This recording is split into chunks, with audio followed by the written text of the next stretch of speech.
Hello, welcome to the Manasplained podcast. I'm Connor, and this is Millie. And today I'll be talking about the deck I built for Sir Shandlar of Eberyn. So, Sir Shandlar is a 6 mana for a 4/7 knight. No abilities, just a vanilla creature. I'm getting used to this now. I don't have as a visceral reaction as I used to, but this card is complete trash. 6 mana for a 4/7 with no abilities is like completely useless in Commander. So I decided to go Selesnya Knights Tribal because when I was building the Gruul Knights Tribal, I noticed that when I was like looking up Knights before I put in, I was only looking for red and green. There was a lot of white Knights that seemed pretty interesting, and so I decided to go that with this. And I really hope you like the deck and enjoy the video. Don't forget to like, subscribe, and comment. It really helps the channel grow, and so that more people get to see Millie. Isn't that right, Millie? Yeah. So for the deck breakdown, got 25 theme, 15 Anthem, 1 synergy, 8 tokens, and 3 protection cards. The theme being all of the knights, of course, and the 1 synergy card I'll get into later. I'm very happy with it. It's very funny. And then in addition to that, to back all that up, we got 13 draw, 13 ramp, 11 removal, 0 board wipes, and 36 lands.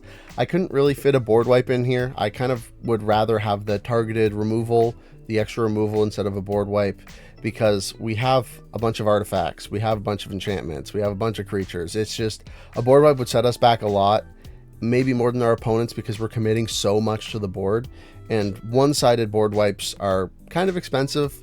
So in order to keep the deck costs down and to do the strategy that this deck wants to do, unfortunately there's no real board wipes that I was just super comfortable putting in that could do the things I would want them to do.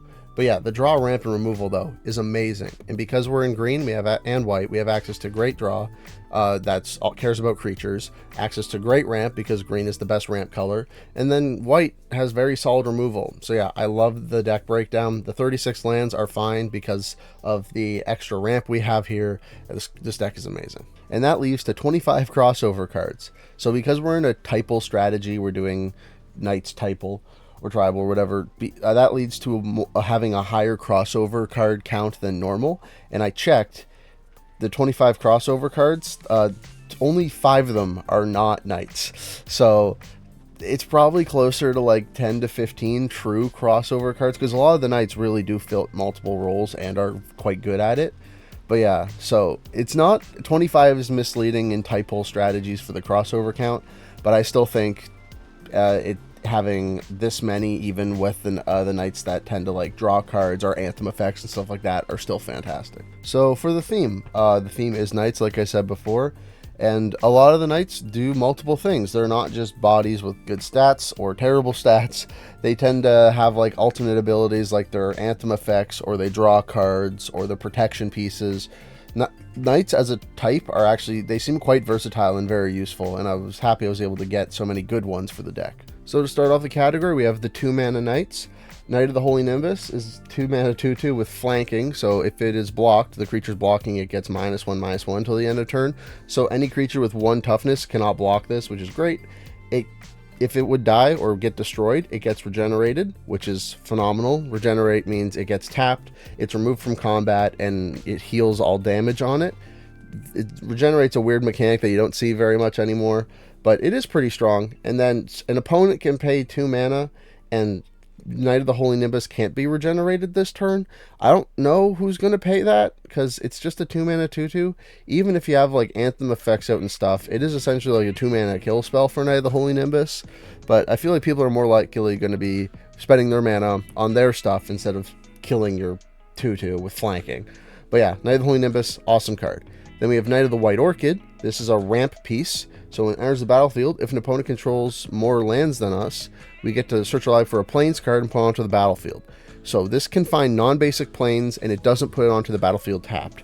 So if we have any non-basic plains that enter the battlefield untapped, this can go grab it, and it's perfect. Even if you're going first, as long as you don't play your land for turn before you play this, you'll have less lands than another player at the table. So Knight of the White Orchid is almost always online early in the game. And then lastly, for the 2 mana Knights, we have Westfold Rider. It's just sacrifice it, destroy target artifact or enchantment, activate only as a sorcery. 2 mana 3/1, it hits pretty hard, and then when we need to destroy an artifact or enchantment, we can just sack it and get rid of it. It's fantastic. Next up are the 3 mana knights. Acclaimed Contender, when it enters, look at the top 5 cards. We can reveal a knight, aura, equipment, or legendary artifact and put them into our hand. More likely than not, we're going to just grab a knight and throw it into our hand, but that's card draw on a 3 mana 3/3 body, which is fantastic. Benelish Marshal, 3 mana 3/3, other creatures get +1/+1. That's phenomenal. Like, that's the going rate for an Anthem is honestly 3 mana for +1/+1. That's the card called Anthem does that. So that on a 3/3 body is crazy. Then we have Diamond Knight, 3 mana 1/1, but when there's battlefield, we choose a color, probably white. There's a lot more white spells than green spells in this deck, at least for the Knight category. And so whenever we cast a spell of the chosen color, it gets a 1/1 counter. So we'll just keep getting bigger and bigger. It become a big blocker. It has vigilance. It's just a good value knight in this deck. Also, the art is awesome. And then we have Guardian of Faith. When there's the battlefield, any number of target creatures you control phase out. Oh my god. It's other, so Guardian of Faith can't phase itself out. But this just protects you from a board wipe. Someone goes to Blasphemous Act, Ruinous Ultimatum, anything, any kind of board wipe. Farewell, you just drop the Guardian of Faith, all of your creatures phase out, and then everyone else's creatures die. You keep your board. It's awesome. And it's also a 3/2 flash vigilance. It's, oh my god, it makes a great blocker, especially if we have some Anthems out. Gets it a bit bigger, a surprise blocker. Guardian of Faith is such a great card. The last 4 3 mana knights in the deck, Knight Exemplar gives all of our other knights +1/+1 and indestructible, which, what? This card's insane. 3 mana Anthem with giving everything else indestructible. That is wild. It makes all of our attacks free, essentially, makes our blocks free. Knight Exemplar is a ridiculously powerful card. That is so strong. Like, holy crap. And then Knight of Autumn, when there's a battlefield, you can either put 2 1/1 counters on it, or destroy an artifact or enchantment, or gain 4 life. So it has a ton of modality there, which is fantastic. We're probably more often than not going to destroy target artifact or enchantment, but for 3 mana, it can enter as a 4/3, or you can gain 4 life. This card is awesome. Knight of the Reliquary gets +1/+1 for each land card in our graveyard, and we can sacrifice a forest or a plains to search our library for a land card and put it onto the battlefield, then shuffle. Knight of the Reliquary is awesome. We can go get some tech lands if we need them, or we can just go grab a Temple of the False God and ramp ourselves. Yeah, Knight of the Reliquary, fantastic. And then finally, Steel Leaf Champion, 3 green mana for a 5/4 that can't be blocked by creatures with power 2 or less. Steel Leaf Champion is a beater. 3 mana for a 5/4 is a ridiculous rate, and it cannot be chump blocked by 2 or less power creatures.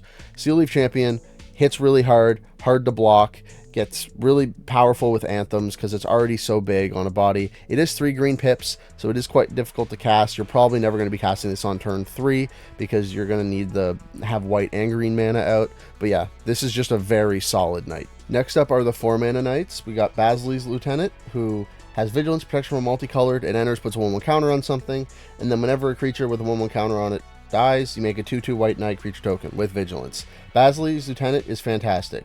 It can come in as a 4/5 for 4 with vigilance and protection from multicolored, so protection from most commanders essentially. And then, or you can put the 1/1 counter on a different creature that when that creature would die, then you get the 1/1, you get the 2/2 knight. Basili's Lieutenant is great. It can also help bump up some other creatures that may want the counters more than it. And its protection from multicolored is honestly pretty relevant. Next up is Conclave Cavalier. For 2 green and 2 white, it's a vigilant 4/4, and when it dies, you make 2 2/2s with vigilance. So it kind of splits in half after it dies. And so that's just a good body because we can chump block with it and don't care because we get the same amount of power after it dies. But because we have Anthem effects out, when it dies, we actually get more power on the board because the Anthem effect will apply to more things. The way it replaces itself is fantastic. Elevator of the Wild Court. When it enters battlefield or attacks, you put a virtuous roll on another target creature you control, and that virtuous roll means it gets +1/+1 for each enchantment you control. And rolls are aura token enchantments, so they're very versatile. They're very cool. I really like this whole mechanic, but virtuous rolls are very strong because it's essentially all that glitters as a token or enchantment, and every time Elevator enters or attacks, it puts one of these virtuous rolls on another creature. It's absolutely amazing. And then whenever enchanted creature you control deals combat damage to a player, draw a card. So it's card draw, it's pumping up all of your other creatures, it's awesome. Elevir of the Wild Court is a fantastic card. Would also be a fun commander just to build around. And then Kinsbale Cavalier, 4 mana for a 2/2 with knights creatures you control have double strike.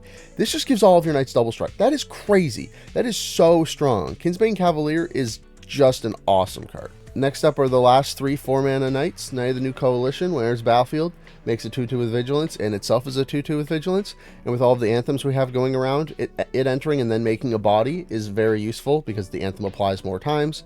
Valiant Knight is itself as an anthem for other knights, and you can pay 5 mana. Knights you control get double strike until the end of turn. That can be very helpful for a turn where you have a bunch of knights out. You just want to swing in, deal a ton of damage, pay the 5, give everyone double strike, and hit hard, which is great. And then Wiltleaf Liege gives your other green creatures +1/+1 and your other white creatures +1/+1. And then if someone would make it cause you to discard cards, and Wiltleaf Liege is the card discarded, it goes onto the battlefield instead of your graveyard. So someone plays, what's it called? A Windfall, Wheel of Fortune, just a card that just makes everyone discard a card, stuff like that. You can discard the Wiltleaf Liege and chee it onto the battlefield, which will come up a couple times, honestly, because a lot of people like to play Windfall and Wheel-like effects and cards. So Wiltleaf Liege being an Anthem effect that you can cheat out that way is awesome. Next up are all the 5-mana knights. Both Cavaliers are absolutely incredible. I love that whole cycle of Cavaliers. They're such cool cards. Cavalier of Dawn is a vigilant 4/6. When enters battlefield, destroy an on-land permanent, and then the controller of that permanent makes a 3/3. It's a Beast Within, Generous Gift-like effect. It's fantastic. And then when it dies, you can return artifact or enchantment from your graveyard to your hand.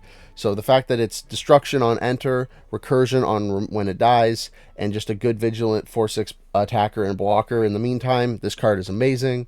Cavalier of Thorns, it's a 5/6 with reach. When it enters, you reveal the top 5 cards of your library, put a land from among them onto the battlefield, the rest go to the graveyard, which means the land isn't tapped from Cavalier. So if you have any untapped lands from among those 5, drop that down, it ramps you, it's great. And then when it dies, you can exile it and put another target card from our graveyard on top of our library. So say one of the cards Cavalier threw in the graveyard was kind of important, we can then get it back when it dies, which is fantastic. It's also just a 5/6 reach attacker and blocker, good to block a bunch of those pesky flyers that your opponents are going to have.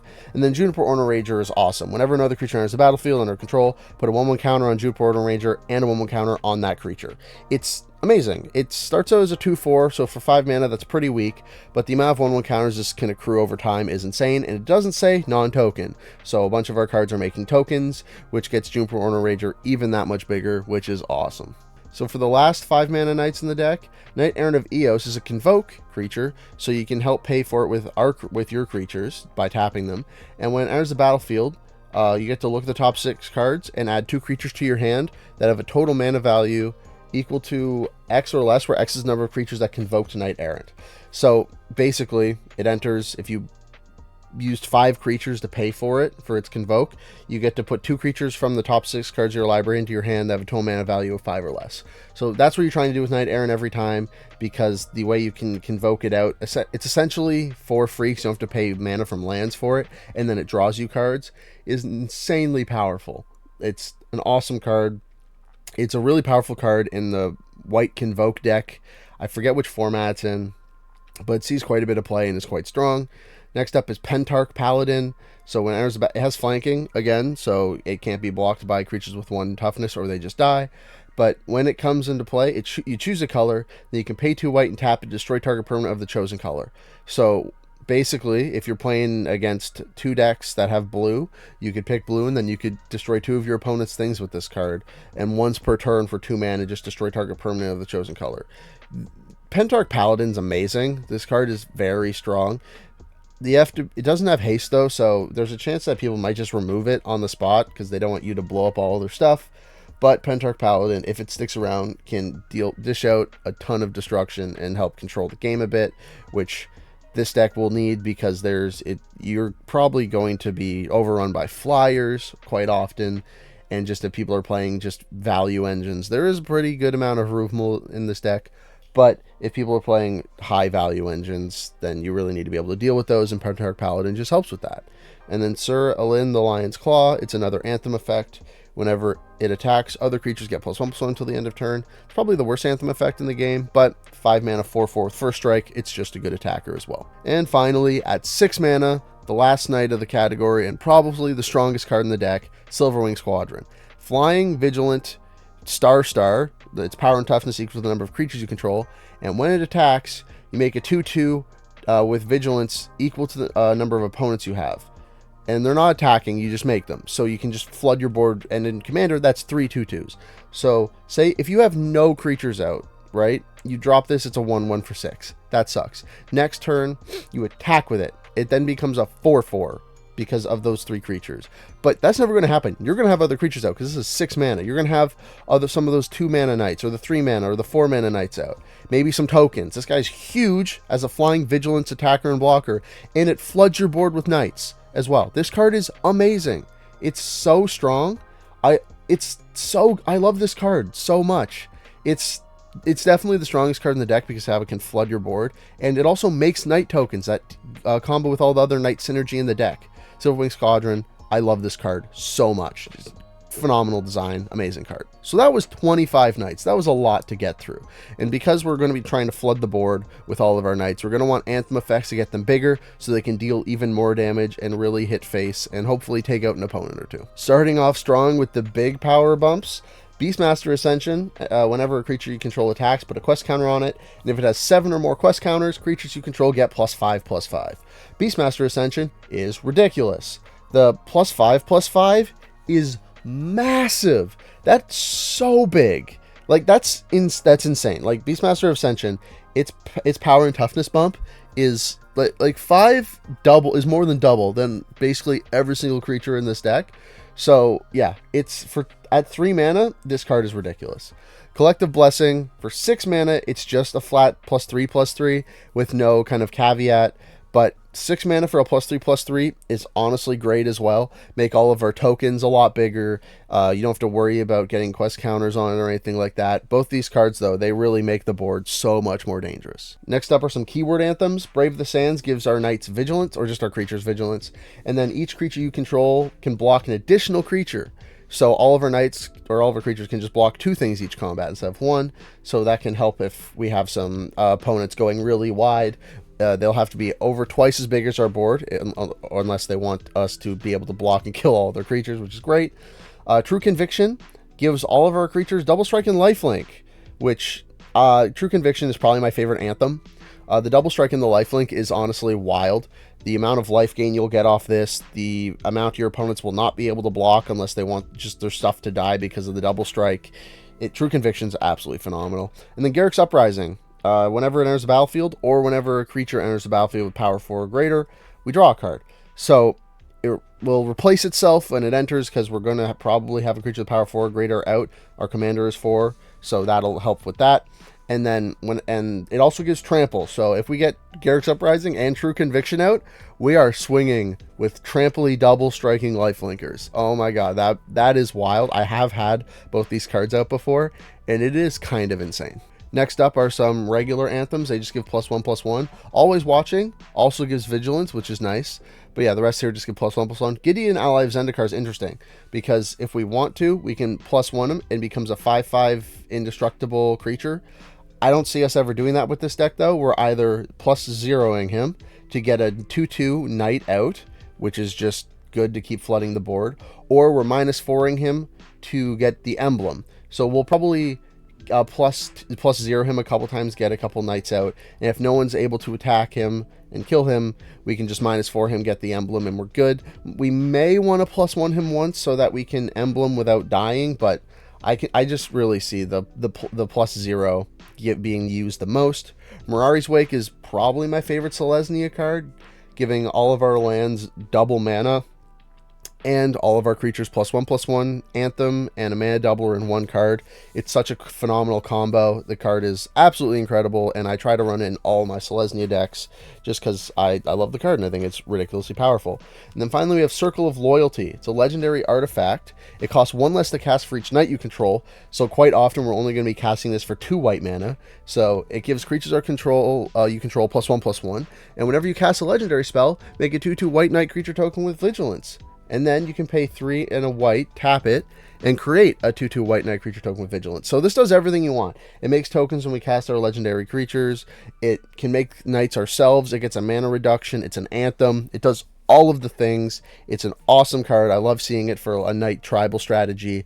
It's just a really cool card, and I'm really happy I was able to put it in the deck because it's just fun. It's a fun card. And then lastly, for these anthems here, we have Vank Banner. Vanquisher's Banner is amazing for any typal strategy because it draws cards whenever you cast the creature spell of the chosen type, and the creatures you control of the chosen type get +1/+1. It does everything you want to be doing for most typal strategies, which is make your typal creatures bigger and draw more of your typal creatures. I love Vanquisher's Banner. I try to run it in all of my decks that are typal strategy because it is just so strong. And then last of the Anthem category are all of the creature anthems. You already saw all of these, but they're all great. I will say Kinsbale Cavalier is probably my favorite of them. It's so strong. So there is only one synergy card. And when I was building this deck, I originally was only going to put in creatures that are knights so that it just fits the theme. And I like building with deck restrictions like that. But when I saw the card, when I remembered the card existed, I was like, I have to put it in. I have to break the rule for this card. And that's Crashing Drawbridge, because the drawbridge comes down and the knights come flying out with haste. It's a defender, a wall, so it's not really a creature. It's a 0/4. It's the castle wall. I had to put it in here just for the flavor. It's so good. It's also one of my favorite cards just because it's a haste enabler in any color for any deck for 2 mana. It's a 0/4 defender blocker. It's just a really good card overall. And at common, it's super cheap. It's easy to find. I love Crashing Drawbridge. So this deck makes quite a few tokens, and specifically knight tokens. The reason that's important is because you saw in the Anthem category, a lot of the cards care that the creatures that they're pumping are knights for indestructible, +1/+1, double strike, blah, blah, blah. And so because of that, really needed to focus on that. And a lot of the cards just fit into other categories as well. So there is one card here that doesn't fit into other categories. It's not a crossover card, but most of the token makers here do fit into multiple slots, and the token making is in addition to what it's already doing. So the 2 you haven't seen yet, Chivalric Alliance. Whenever you attack with 2 or more creatures, draw a card. That's just amazing. 2 mana enchantment. Whenever you attack with 2 more creatures, draw a card. Like, this card is awesome. It's so good. In a lot of decks, this is just going to be a 2 mana Phyrexian Arena. Like, this card's insane. And then for 2 generic mana, you can discard a card and make a 2/2 white and blue knight creature token with Vigilance. So the cards you're drawing, if you don't like them, you can discard them and turn them into 2/2s, which you can attack with to draw cards. This card does it all. It's a draw engine that feeds itself. This card's insane. I don't know why I haven't heard about it until now. This card is ridiculous. I don't know why I haven't heard anyone talking about it. This card's amazing. It's so good. And then Sigiled Sword of Vaelron is the 3 mana equipment with equip 3. Equip creature gets +2/+0 and Vigilance, and is a knight. So everything in the deck is a knight, so that's not a problem. But whenever an equipped creature attacks, you create a 2/2 white knight creature token with Vigilance that's attacking. So whenever the equipped creature attacks, you make a knight. That enters battlefield attacking as well, so that's also pretty good to get more damage in, especially with the Anthem effects. And if the creature that the Sigil Sword is equipped to dies, doesn't matter, we can just throw it on the knight it makes, if that knight survives or whatever, and then just keep making more. That card is awesome. I really like Sigiled Sword. And then you've already saw Gideon and the Circle of Loyalty. We're probably not going to be making tokens with Circle of Loyalty that often because it costs so much mana, but it still can do it whenever you cast a legendary spell. So that is solid. And then for the finishing off this category, these are all of the creatures that can make tokens. They're all really great. And like I said earlier, Silverwing Squadron, probably the strongest card in the deck. So because the commander is basically, I don't know, it's a 4/7 knight, so it's a great blocker. It can survive a lot of attacks if you're attacking with it. With Anthems, it becomes an even better blocker, and it can actually dish out some damage. And at 4 mana, it does enable stuff like in Garruk's Uprising and some other cards that care about 4 power. So it does do some things in the deck, but because it's not a powerful card, we don't need to protect it, and we much rather protect our board and our other knights that are doing more things. So you've already seen Guardian Faith and Knight Exemplar, both great protection pieces that are knights, which is awesome, but Unbreakable Formation is fantastic. 3 mana, instant, creatures you control get indestructible, that's already solid, but if you cast it during your main phase, you get put 1/1 counter on each of your creatures, and they get vigilance until the end of turn. That's insane. Like, you can just get out a really big attack with this and keep them up as blockers, and then they have more toughness because of the 1/1 counters. The modality of this being an aggressive card when you need it to be and a passive card when you need it to be to protect your board. I love this card. It's so good. I should be running it in more decks to be able to stop board wipes from blowing me out. But yeah, Unbreakable Formation. Great solid board wipe protection card. And also, it's a great Anthem effect as well because of the 1/1 counters. So, because we have a lot of creatures, we get access to the card draw that cares about that in white and green, which is great. Like you saw earlier with the attack with 2 creatures, draw a card, like that kind of stuff, which is awesome. And then because also green, we get access to when we have big creatures, we get to draw a bunch of cards. And there are some knights that are pretty big, and with all the Anthems, they're going to get even bigger. So those cards become quite effective when you have all of these buffs out that really get your creatures nice and big to draw all those cards. So to start off the draw category, you already saw Chivalric Alliance, attack with 2 creatures, draw a card. This is an amazing card. I'm going to have to run it in more decks. It is so solid. Then we have Folk Hero. Basically, it just says if our commander is out, the first time we cast a knight each turn, we draw a card. So that's just the first knight each turn cantrips, which is great. We do have Guardian of Faith, which has flash, so we could do that on someone else's turn. But Folk Hero is 2 mana, draw a card each turn. In this deck, it is going to act like a Phyrexian Arena, which is great. Colossal Majesty is also going to act like a Phyrexian Arena in this deck, where at the beginning of your upkeep, if you control a creature with power 4 or greater, you draw a card. Our commander is a 4/7, so that already triggers it. And we have so many other creatures that are 4s or that are 3s and 2s, and that our Anthems are going to get up to at least 4. So Colossal Majesty is basically going to be triggering every turn. Vanquisher's Banner, another Anthem that also draws cards whenever we cast creatures of the chosen type. So when all of our knights turn into cantrips, which is honestly amazing. Being able to refill your hand, like they replace themselves in your hand, is so valuable, especially in aggro decks where you're committing so much to the board constantly because you need to deal damage in order to win. Being able for each of your pieces you're putting out to deal damage to refill itself in your hand really helps you win the game and is very important. And then finally, Garruk's Uprising. Whenever it enters the battlefield, you draw a card if you control a creature power 4 or greater, or whenever a creature with power 4 or greater enters the battlefield, you draw a card.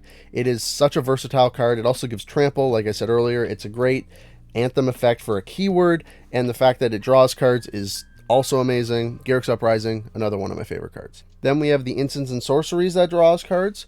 Rishkar's Soul's Majesty and Return of the Wild Speaker will draw cards equal to the greatest power among non-human creatures you control. There are a lot of humans in this deck, but there are a bunch that aren't, like Guardian of Faith is a spirit knight, so there's enough non-human cards in this deck that Return of the Wild Speaker can draw us a good amount of cards.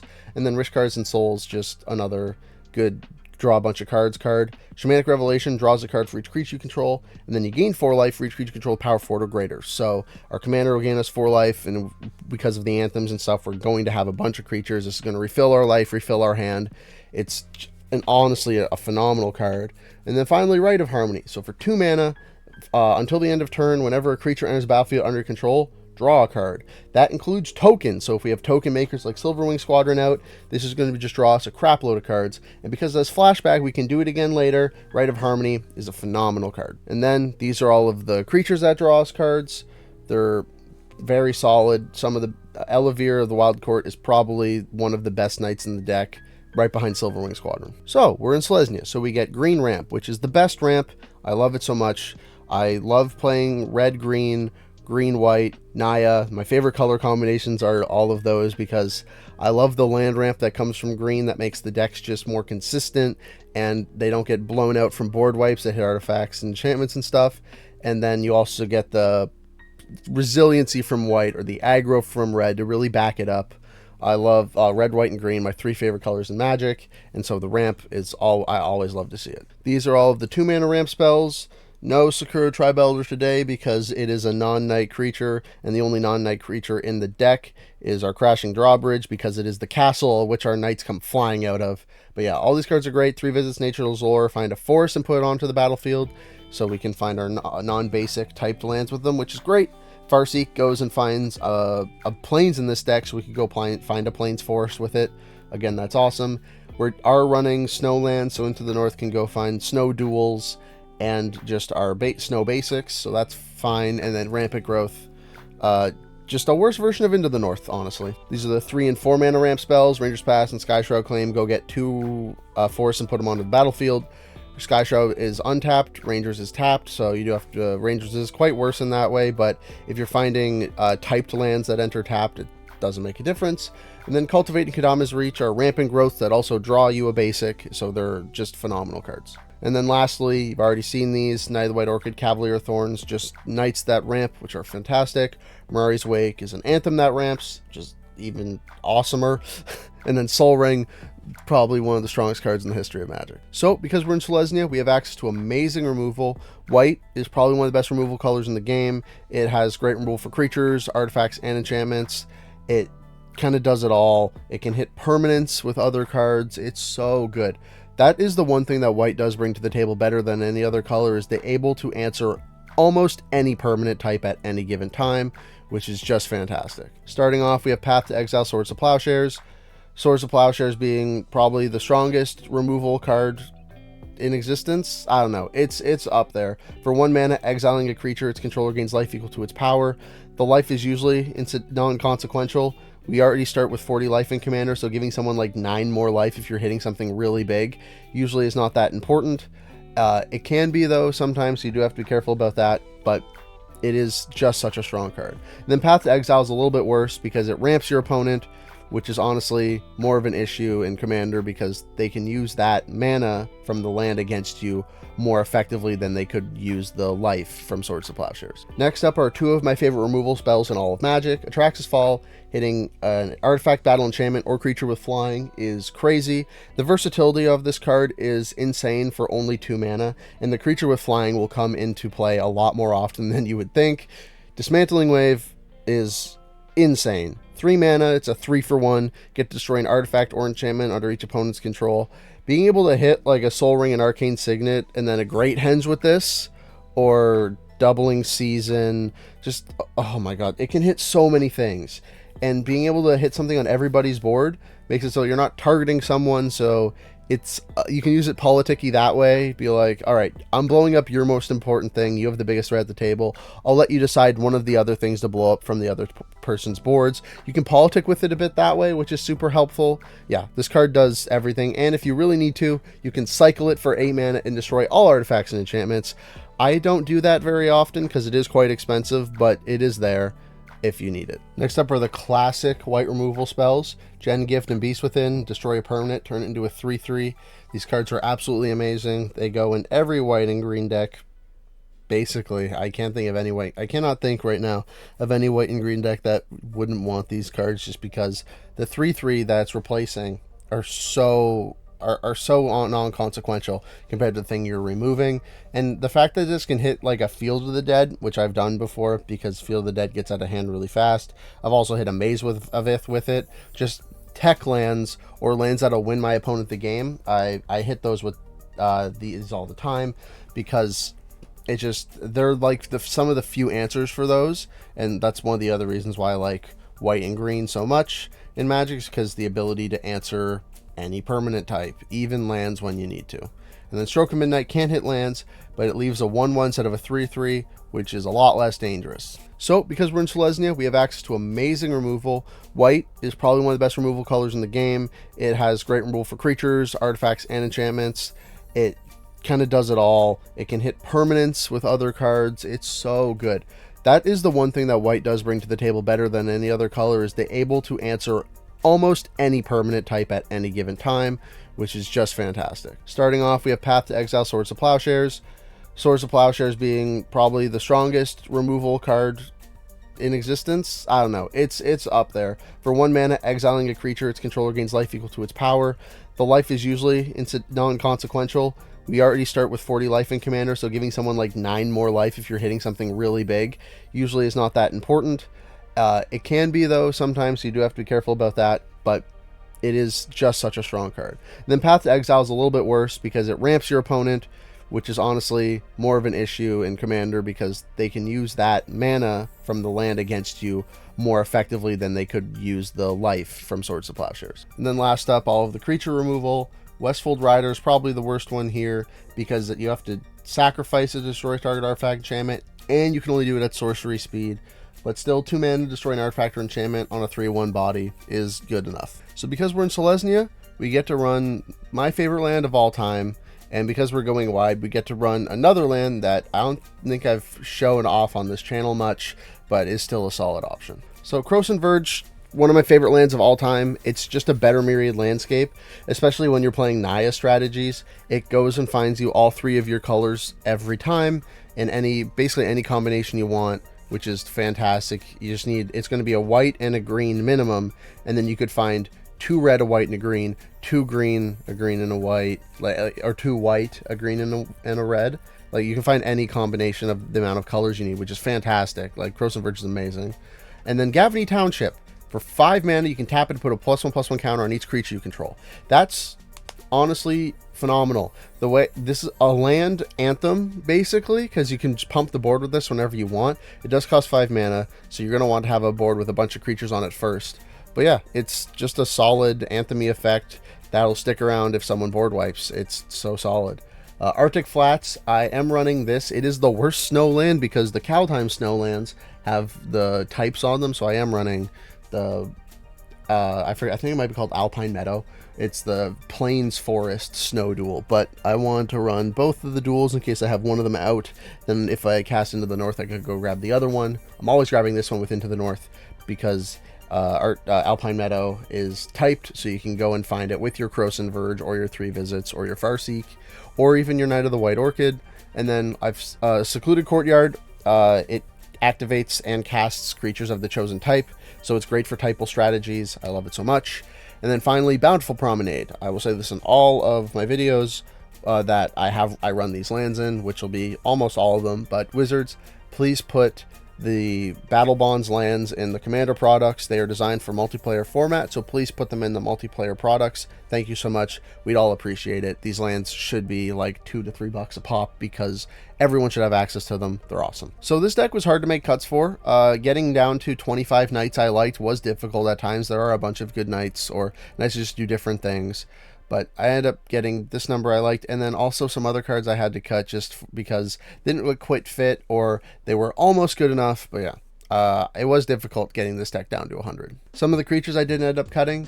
Surfaren the Henchhammer is a 2/2 for 2, and whenever it attacks, another target attacking creature gets +X/+X until the end of turn where X is Surfaren's power.